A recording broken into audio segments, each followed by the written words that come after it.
since you were saying that season 4 is your favorite season for Bonnie since season 2, is there something in the season so far that maybe a struggle for Bonnie that allows you to really shine and have a moment? You know, I always talk about Julie Plec, but I never get to say what a fan I am of hers, and she's so badass. She has...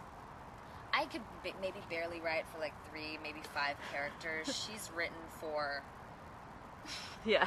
a town, you know, and has through time really developed each one in their own time, in their own way, and given them, everyone, a storyline that is so thoroughly connected with each other.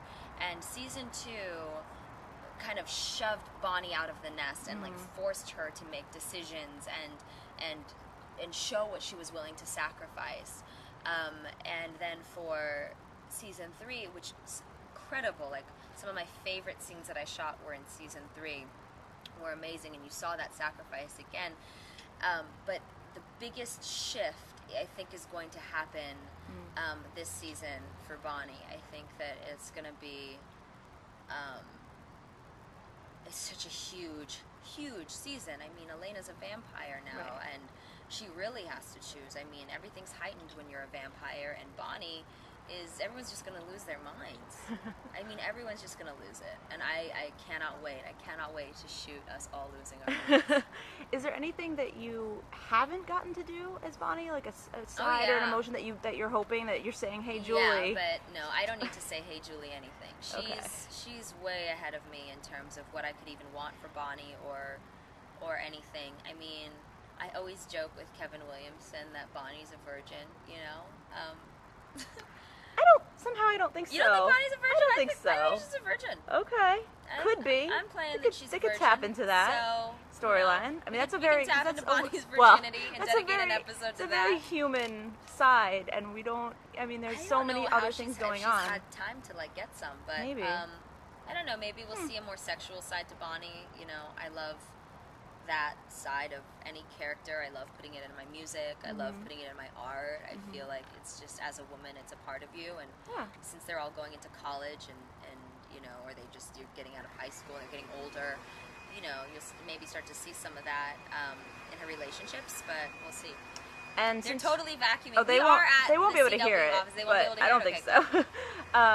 Since you did just mention your music, are there any plans for you to have any more music in the show? You know, it's interesting because people ask me about my music in the show, and I'm just extremely protective of my music, and I'm extremely protective of the show.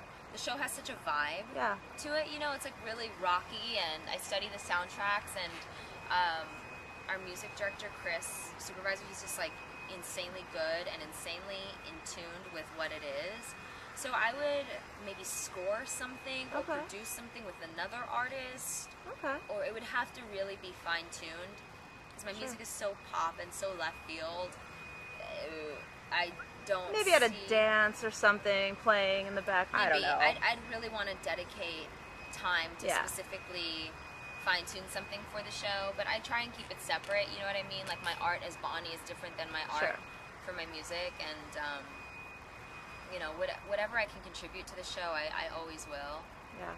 I always will. So whatever they need from me, I would totally, you know, do. But I don't think that my music right now makes sense. Okay, fair enough. All right. Well, thank you so much. It's great to see you. Thank you for, you know, doing this and supporting the show. Thank you for coming.